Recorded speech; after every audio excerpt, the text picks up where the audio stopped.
বাড়িওয়ালা নাই রে বাড়ি, নাই রে দুনিয়াতে। আসছে আগামী 16, 17 ও 18 জানুয়ারি দক্ষিণবঙ্গের স্বনামধন্য দ্বীনি শিক্ষা প্রতিষ্ঠান জামিয়া ইমদাদিয়া মাদ্রাসা আলীপুরের উদ্যোগে 3 দিন ব্যাপী ঐতিহাসিক তফসিরুল কোরআন মাহফিল ও হালকায়ে জিকির। স্থান মাদ্রাসা ময়দান আলীপুর। উক্ত মাহফিলে প্রথম দিন প্রধান অতিথি হিসেবে উপস্থিত থাকবেন রাজপথের লড়াকু সিপাহসালার, বাংলার লাখো কোটি তাওহিদি জনতার আধ্যাত্মিক রাহবার আমিরুল মুজাহিদিন মুফতি সৈয়দ মোহাম্মদ রেজাউল করিম পীর সাহেব চরমোনাই। মনে রাখবেন, মাহফিল ময়দানে জুমার নামাজ অনুষ্ঠিত হবে ইনশাআল্লাহ। উক্ত মাহফিলে দ্বিতীয় দিন প্রধান অতিথি হিসেবে উপস্থিত থাকবেন দারুল উলুম নিউ ইয়র্ক আমেরিকার সম্মানিত প্রধান মুফতি শায়খুল হাদিস আল্লামা মুফতি মিজানুর রহমান সাঈদ, ঢাকা।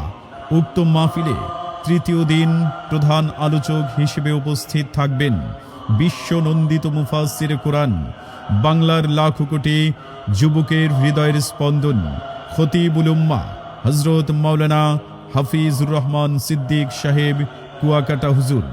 উক্ত মাহফিলে বিশেষ অতিথি হিসেবে উপস্থিত থাকবেন আল্লামা ওবায়দুর রহমান মাহবুব, মুহতামিম জামিয়া ইসলামিয়া মাহমুদিয়া মাদ্রাসা বরিশাল। উক্ত মাহফিলে আরও উপস্থিত থাকবেন বিশিষ্ট ইসলামী চিন্তাবিদ মাওলানা মাহমুদুল হুসাইন ওলিউল্লাহ পীর সাহেব হুজুর কেওড়া বুনিয়া।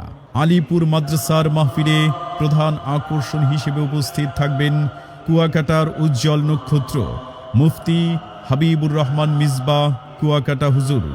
আরও উপস্থিত থাকবেন জামিয়া ইসলামিয়া মাহমুদিয়া মাদ্রাসার সম্মানিত প্রধান মুফতি ও সিনিয়র মুহাদ্দিস হাফেজ মাওলানা মুফতি রফিকুল ইসলাম সাহেব। উক্ত মাহফিলে আরও উপস্থিত থাকবেন মাওলানা আব্দুল মান্নান সাহেব পীর সাহেব তালতলি বরগুনা। উক্ত মাহফিলে ধারাবাহিক তফসির পেশ করবেন হযরত মাওলানা মুফতি মাহফুজুর রহমান জাবের, প্রিন্সিপাল অত্র মাদ্রাসা আলীপুর মাদ্রাসার। উক্ত মাহফিলে আরও বয়ান পেশ করবেন হযরত মাওলানা আব্দুস সুবহান, মুহতামিম সিরাজপুর কওমি মাদ্রাসা মহিপুর। আরও বয়ান করবেন হাফেজ মাওলানা মুফতি বেলাল হুসাইন সাহেব, ইমাম খতিব আলীপুর কেন্দ্রীয় জামে মসজিদ। উক্ত মাহফিলে সভাপতিত্ব করবেন জনাব মুসলিম মুসল্লি মুসা, সভাপতি অত্র মাদ্রাসা।